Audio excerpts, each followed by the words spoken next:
Con el doctor Gabriel Vilmes, como te decía Daniel, doctor en física e investigador de la Comisión de Investigaciones Científicas de la Provincia de Buenos Aires y también profesor de la Facultad de Ingeniería de la Universidad de La Plata. Buenos días, doctor Vilmes, Daniel Veloso y Virginia San Román los saludan. ¿Qué tal? ¿Qué tal? ¿Cómo están? Mucho Oh, gusto. hola, muchas gracias por atendernos. Y bueno, doctor, eh, ¿qué tan importante es la luz en nuestras vidas? Bueno, no sé si la pregunta me la tenés que hacer a mí o las podría contestar vos y los propios oyentes. Ujú, Imaginarse la vida o el mundo o el universo sin luz es como imaginar la nada de alguna ujú, manera. claro. Así que un primer aspecto fundamental es que la vida como la conocemos, y muchas de las cosas que son cotidianas no existirían si no fuera porque existe la luz. Ujú, El segundo aspecto tiene que ver con las tecnologías de la luz, con las ujú, aplicaciones de la luz. Y Ujú. ujú, entonces ahí uno puede pensar en el, digamos, en el mundo moderno, y en las cosas más importantes, por ejemplo, Internet, las comunicaciones como las concebimos hoy no existirían si no fuera por la luz, ujú, porque básicamente Internet hoy funciona con una combinación de láseres y fibras ópticas, que son productos de las tecnologías de la luz. ujú. Justamente hoy se celebra el Día Internacional de Sí. la Luz, el 16 de mayo, Ujú, porque es una decisión, es un evento internacional administrado por el Programa Internacional de Ciencia Básica de la UNESCO, o sea, es una decisión de la UNESCO, que la Conferencia General decidió, en una de sus conferencias generales, hace un par de años, decidió festejar el Día Internacional de la Luz, a partir de que en el 2015 había sido el Año Internacional de la Luz. Y ujú, en ambos eventos, ¿por qué se eligió el 16 de mayo? Porque el 16 de mayo es el día en que funcionó el primer láser fabricado por un ser humano. En 1960, el ingeniero y físico Theodor Maiman ujú. logró que un láser de rubí, construido por él, produjera por primera vez lo que se llama emisión estimulada de radiación, que es lo que caracteriza el láser. Ujú.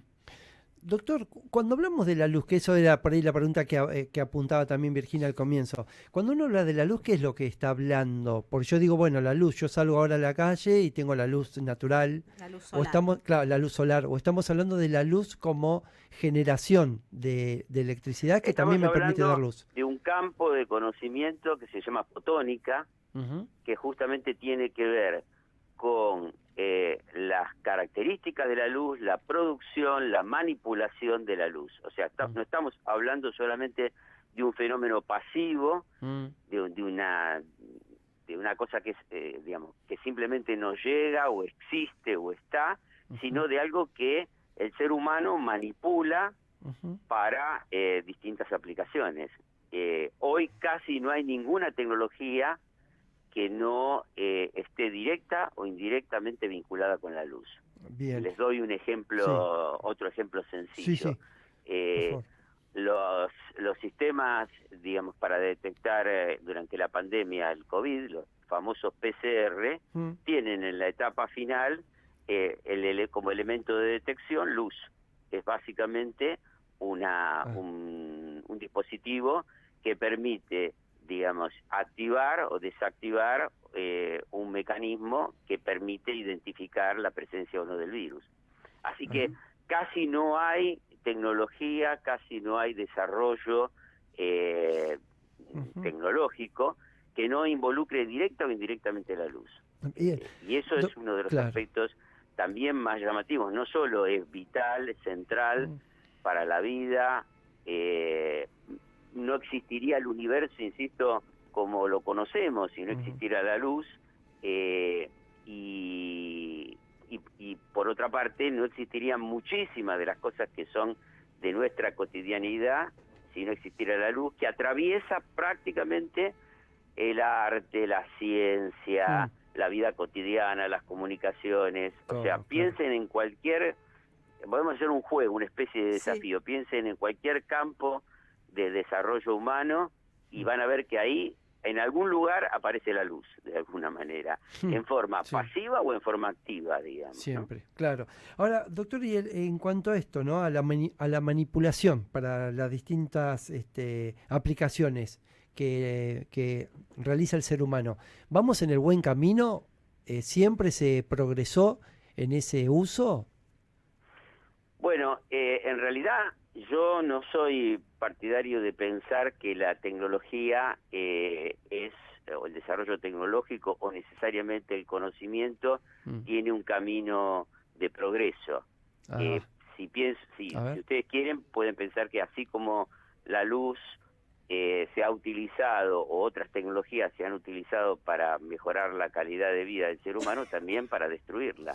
No existiría las formas en que la guerra se desarrolla hoy, utilizan las tecnologías de la luz y son de alguna manera las más uno de los impulsos más grandes para el desarrollo de esas tecnologías, justamente la guerra, ¿no? Guiado de misiles, cámaras infrarrojas, dispositivos para ver, digamos, para hacer invisibles o visibles cosas. Entonces, hay claramente en el desarrollo del capitalismo actual, hay un lugar que tiene la ciencia como motor de ese desarrollo y particularmente las tecnologías de la luz, que como les decía, como son transversales, aparecen casi en todos lados. Así que no necesariamente, digamos, el uso o la manipulación de una tecnología, en este caso la luz, tiene un sentido de progreso. Puede tener un efecto también destructivo.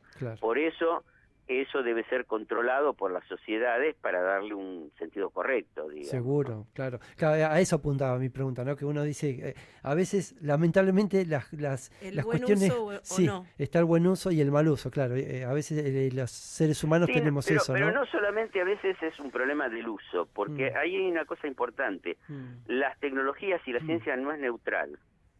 No es que desarrolla cosas y después, depende de cómo se usen, puede ser buena o mala. Hay en el desarrollo de algunas tecnologías o de algunos conocimientos de por sí ya un problema que no necesariamente tiene que estar asociado con su buen uso, ¿no? Digamos, muchas de las tecnologías de manipulación, de las tecnologías de inteligencia artificial o de, digamos, de manejo de información, están desde el principio pensadas para manipular a la gente, digamos. Entonces, por eso digo, no son neutrales. Cuando uno decide desarrollar un determinado campo de la ciencia y la tecnología, hablo de las políticas de ciencia y tecnología, tiene que pensar con qué fin las desarrolla, ¿no? Los estados, las sociedades tienen que pensar y controlar ese tipo de cosas. Doctor, no es lo mismo desarrollar una tecnología para tener una vacuna que permita mejorar la calidad de vida de la gente que invertir en desarrollar armas, digamos, ¿no? Seguro. Doctor, y esa es una decisión que no le compete solamente a los estados, sino también que debe ser controlada por las sociedades. Por la gente. Claro. Y en cuanto a estos desarrollos, nosotros en la Argentina, ¿cómo estamos tanto en el nivel académico, en la universidad, en los organismos que están vinculados a la ciencia? ¿Nosotros estamos bien posicionados en ese uso? Bueno, ahí, en todo caso, hay una dispersión bastante grande, como les decía, de este tipo de tecnologías, porque los campos tradicionales, la fotónica atraviesa prácticamente a todas las tecnologías. Entonces hay desarrollos en el campo de la biología que son muy importantes, donde la Argentina juega un lugar muy destacado, que utilizan, por ejemplo, microscopios con tecnologías de la luz que digamos, se estudian y se desarrollan en la Argentina, digamos. Hay tecnologías satelitales, por ejemplo, donde nosotros tenemos un desarrollo bastante importante, donde se emplean dispositivos que también funcionan en base a esto. Es un poco desparejo, digamos, en relación a otros desarrollos. Hay una comunidad de más o menos unas 2.000 personas probablemente que trabajen directa o indirectamente con la luz en la Argentina en ciencia y tecnología, con muy buen nivel. y no hay quizás, por un problema que tiene el desarrollo científico-tecnológico en la Argentina, una aplicación como debería haberla en el campo de la producción y en el campo particularmente de la industria, digamos, donde la potencialidad es muy grande. Ahí hay un claro retraso. Pero no es un problema de este tipo de tecnologías, es un problema del propio desarrollo científico-tecnológico del país, que en general no está bastante desacoplado de las necesidades de la sociedad, ¿no? Entonces ahí aparecen problemas de este tipo, que no son, insisto, específicos de la fotónica, sino que son una característica del desarrollo científico que tiene nuestro país, digamos, ¿no? ¿Somos o no un país con perspectiva de ciencia, de ser científicos? Sí, por supuesto, ¿Sí? nosotros tenemos... Porque hemos sido de vanguardia en su momento. Este es el punto central en discusión en este momento. La potencialidad, la capacidad científico-tecnológica que tiene la Argentina es muy grande. Tiene una educación de excelente calidad todavía, gratuita, pública, con universidades que producen muy buenos profesionales, y lo ha demostrado durante la pandemia. O sea, ustedes han visto cómo cuando se pone la ciencia a resolver problemas y necesidades del país, los resultados son exitosos. Sí, exactamente. Y estamos hablando de sistemas de detección, estamos hablando de vacunas, estamos hablando de productos que impactan directamente en la calidad de vida de la gente. Y en un momento como el que está viviendo la Argentina, más aún es imprescindible que la ciencia esté acoplada a resolver los problemas y las necesidades del país. Y algo se ha avanzado bastante, sobre todo porque hemos aprendido mucho durante la pandemia, y porque se ha mostrado esa potencialidad. Entonces hoy hay algunos programas, debería haber más, pero hay algunos programas del Ministerio de Ciencia y Tecnología que están abocados a resolver estas cuestiones. Claro. Así que la potencialidad que tenemos es muy grande. Es muy grande. Sí, solo y aparte...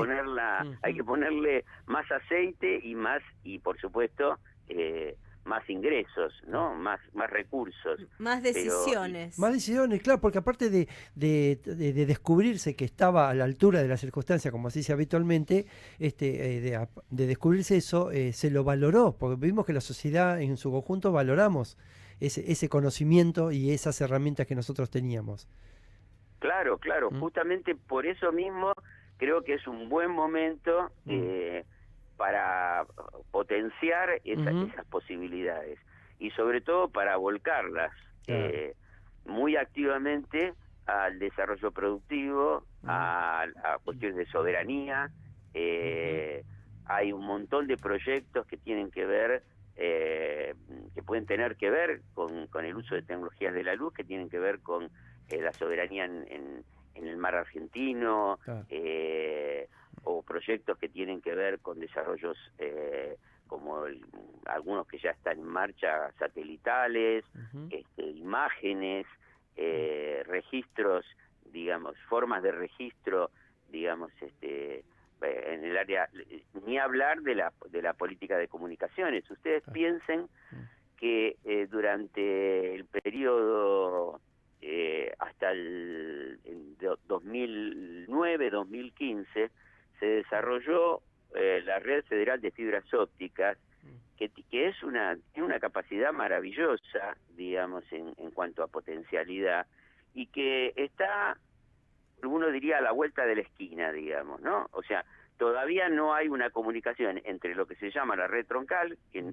cuando digo a la vuelta de la esquina es porque probablemente muy cerca, digamos, en todo el país, si ustedes recorren en todo el país, muy cerca de cada pueblo, de cada ciudad, hay un postecito con, digamos, donde termina la red troncal. Lo único que hay que hacer es lo que se llama conectar la última milla, o sea, conectar esa red a la red urbana de ese pueblito, de esa ciudad. Claro. Bueno, ese es un aspecto clave, porque en la medida en que eso se haga, el acceso a Internet va a ser absolutamente masivo, claro, digamos, y nos va a dar una posibilidad y una potencialidad mucho mayor que la que tenemos. Entonces, hay muchos desarrollos que están esperando poder profundizarse, y me parece que esa es la dirección en la que se debería ir, porque tenemos una potencialidad muy grande, sobre todo en recursos humanos, que no se puede desperdiciar en un momento tan crítico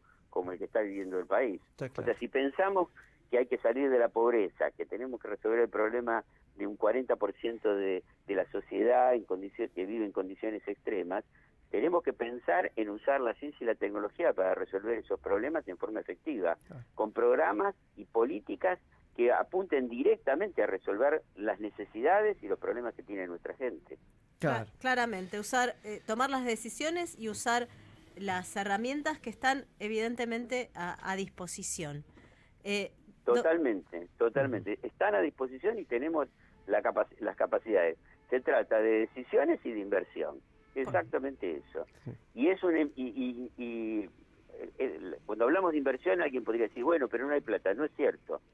Hay plata. Cuando hay que desarrollar cosas que permiten mejorar la calidad de vida de la gente y mejorar el desarrollo económico del país, la plata está. Hay que simplemente distribuirla de una manera distinta. Redireccionar. ¿No? Porque capacidad tenemos. Doctor Vilmes, muchísimas gracias por estos minutos. Ha sido muy, muy esclarecedor y seguramente lo volveremos a molestar en otras circunstancias, porque la verdad ha sido un placer conversar con usted. Bueno, muchísimas gracias a ustedes. Muy amable, doctor. Disposición. Lo mismo decimos, doctor, muy amable. Gracias. Muy bien, que les vaya muy bien. Igualmente. Gracias, igualmente. Fue Gabriel Vilmes, él es doctor en física, investigador de la SIC, docente de la Facultad de Ingeniería de la Universidad de La Plata.